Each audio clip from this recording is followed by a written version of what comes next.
Hello, I'm Alberto Orozco, CEO for Capitan Silver Corp, currently exploring the Cruz de Plata project in Mexico. Alberto, how are you? Doing great. Welcome great to be here London. in London. Well, yeah, that's, you're here, right? Yeah. I'm sure you'd rather be somewhere else, but here we are. You're about to, I would not like to be in your shoes. You're in a 5-day roadshow across Europe, one country per day for the rest of this week. It's exciting that people want to hear the story there, right? Absolutely, absolutely. Yeah, it's a great itinerary too that we put together. I think we need to get T-shirts. 5 cities in 5 days. It's going to be a great time. Well, it's amazing because I think there's 150 people upstairs waiting to hear the London group are waiting to hear your story and others belonging to. I guess you are part of Michael Gentili's investment portfolio, and we were lucky enough to have him in this morning, explaining his kind of broad thesis for the markets, but also specifically for the companies that he's getting into. On why these companies are more likely to succeed than others. So for you, when did Michael get involved with Capitan? Very close to the beginning. I think it was 2021. Oh, right. Well, early, yeah, it's pretty early. Yes. Because it was kind of interesting times there, because it was a very difficult and different market. Access to capital, access to cheap capital, and being able to do the things that you knew you needed to do efficiently. So what's changed? Because your share price has, that's for sure. Yes, our share price has changed. A lot has changed. Yeah. Particularly over the last few months for Capitan. Obviously, the market has changed. The fundamentals for silver are better than ever. And what we've done is build a company that's the best positioned to take on that opportunity.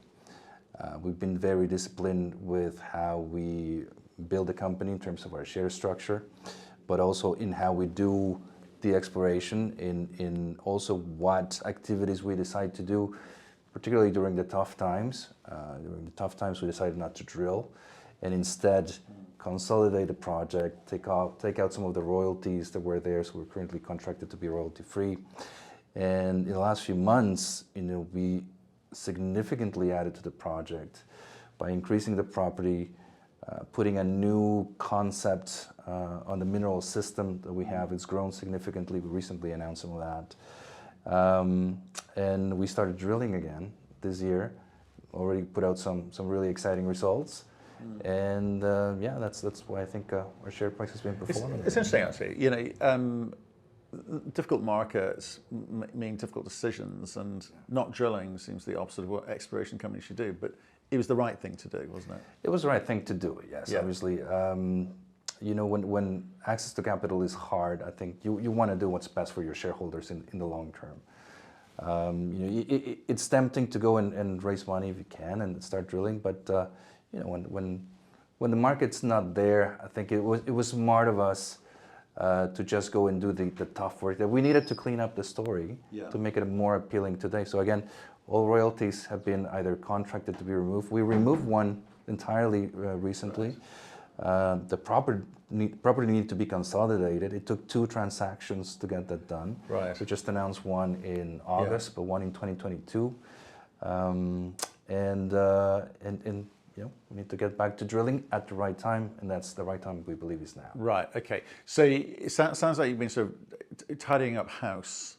If you pardon the phrase, right? So we're back to drilling, which is what explorers should do. But let's talk about, again, just sort of sticking with that moment, in the market where money was expensive, and also people weren't being rewarded for doing drilling. It seems so it was kind of pointless on a couple of levels, right? You could put out a fantastic result. You were not going to be rewarded for it. So we knew that, and it was just not the right time to be drilling. Yeah. And there were these, let's say, house cleaning items that we had to do, or consolidation things we had to do. Right, okay. So let's get to the exciting bit. You talk about a new concept for what you've got. So a bit of land consolidation, which is great. How much larger is the land package now as a result? Well, we added over 2,000 hectares to the package. What's interesting is we started working with this high-grade silver trend that at some point was 2.5 kilometers. What this land consolidation did is, first, it added an additional 1.2 kilometers of on-surface mapping and sampling of these structures. But that's not the most exciting part. What we realized is that this system is wrapping around an intrusive body that we see at the project, And we followed all this contact with mapping and sampling, and sure enough, we now have that target wrapped around that body and basically multiplied our targets times 3. So what we had, I think, 7 kilometers cumulative of structures. Yeah. We're now over 20. Yeah. Yeah. Okay, wow. That's a significant increase, but it also comes with, I guess, the responsibility to work out how you get after that, how you prioritize spend and targeting and drilling. Those were the, that's where you start spending the money. Yeah. So how are you viewing that additional land package? Yeah, so you have in this new consolidated concept, new target, you obviously have targets at different stages of development. Our most advanced one currently is Jesus Maria, where we have already 1.5 kilometers of strike length with drilling. And we're obviously going to be expanding that first as our main target. But we're working currently on putting some additional work on the rest of the property. We're flying some geophysics soon. The crews are back to mapping and sampling as well. We're currently working on the permitting for the drilling in the new property, and we'll be flushing out some new targets in the near future. Now, in Jesus Maria, which is our most advanced target, we still have a lot of areas where no drilling had been done before. The strategy was to go with reverse circulation drilling, to do shallow holes, because that's going to be a cheap and fast way to identify these high-grade zones in the system, and then follow up with that on a phase 2 program and go deeper with diamond drilling. And we've been really successful already in our first 11 holes that we reported. Identified one new high-grade zone, one of the best holes that we've had in the property. Okay, and just let's kind of, if you drill down a little bit on that one. Clearly, maybe it might be worth explaining to the sorts of what you do know in terms of historic data, grades, etc. Yeah. So there was some historical mining here, and we're talking late 1800s to early 1900s. This is actually where the Peñoles mining company had its first mine, its first operation. And it stopped around 1908 because the Mexican Revolution came along. It fragmented this whole thing. With this new consolidation we've done, this is the first time in over 100 years that this whole property has been put together. And they were producing there reportedly between 300 and 2 kilos per ton silver alone from that mine. So that's that, with some credits for lead and zinc. We know today that gold is a big part of the system as well, but this is primarily a silver deposit. Right. Okay. And so, in terms of this zonation, and in terms of what you're chasing, and more importantly, how you then continue to develop the company. How do you piece all of this information together? To what end? Do you need to kind of create just a whole bunch of ounces in the ground and maybe someone else comes and takes you out? And I'm wondering what you as a company are aspiring to be.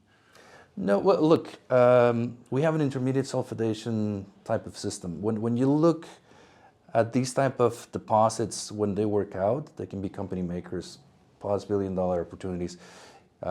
Take Silver Crest, Las Chispas, Tegato Silver, Vizsla Silver, Pánuco, Juanicipio from MAG. A few years ago, there were 5 of these in single asset companies. Today, we see 2. Vizsla, $2 billion market valuation. We are there at 180 currently today. So that's our goal is to continue expanding this project by printing the least number of shares possible. We believe we had a reasonable shot on goal of reaching this type of deposit, like the examples I just mentioned. And we're looking at really developing this, not just building a resource. And then, so we have the team to build it. We have built and operated mines in the past. Most of our team, as you know, is ex-Argonaut.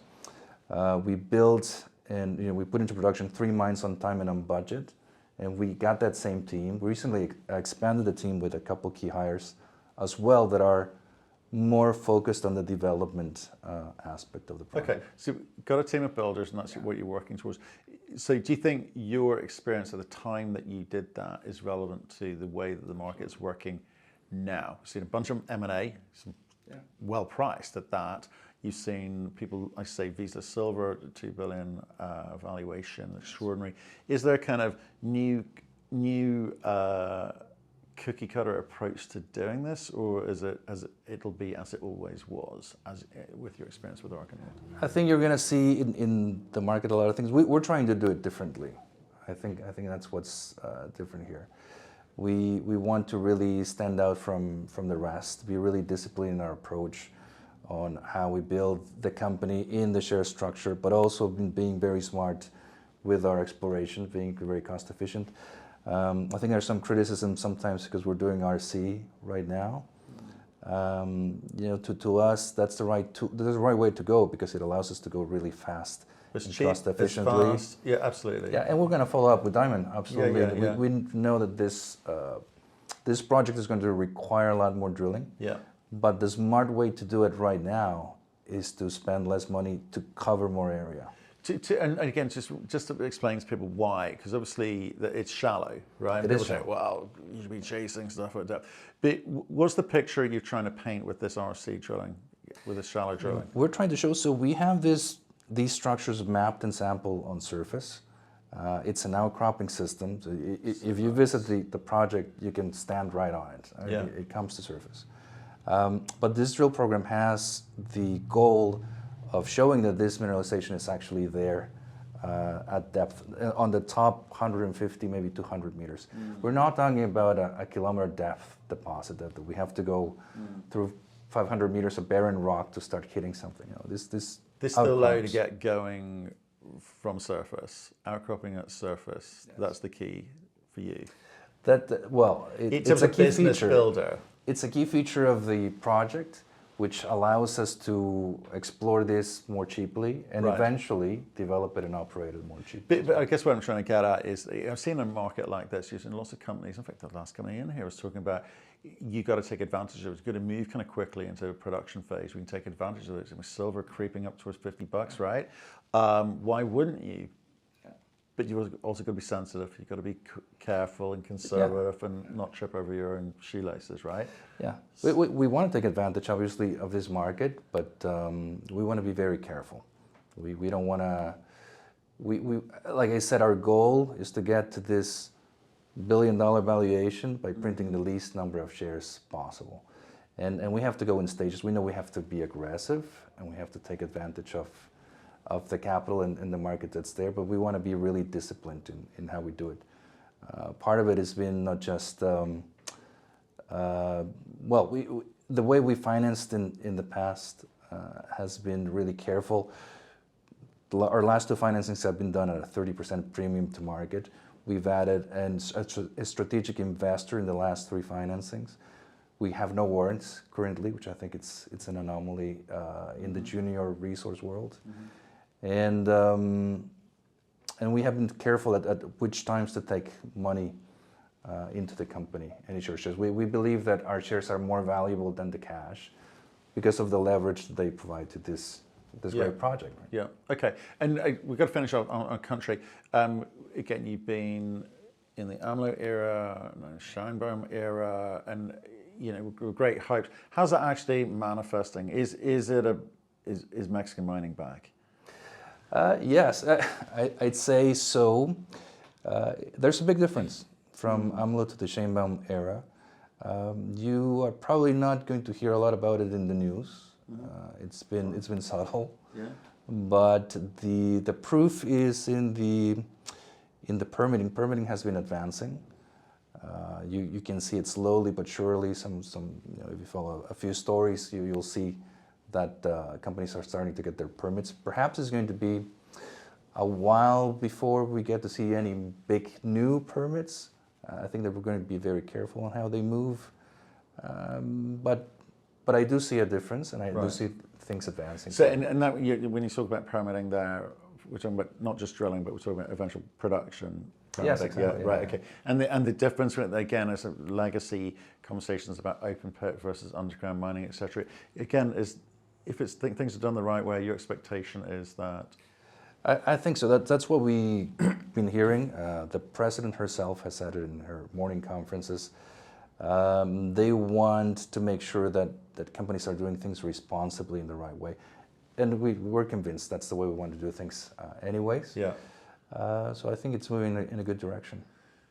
Well, Good to see you. You've got So 150 good to see people you. upstairs apparently Yeah, waiting yeah. to hear your story. So get out with that. And Thank you. I'm intrigued to see, you know, what sort of questions people are asking, because there's a whole bunch of generalists coming back into this space, new money coming back into this space, eager to learn. And I'm intrigued to see what their starting point. Yeah, well, we'll see. We'll see where it goes. We haven't seen that many generalists, so it'll be interesting. Good.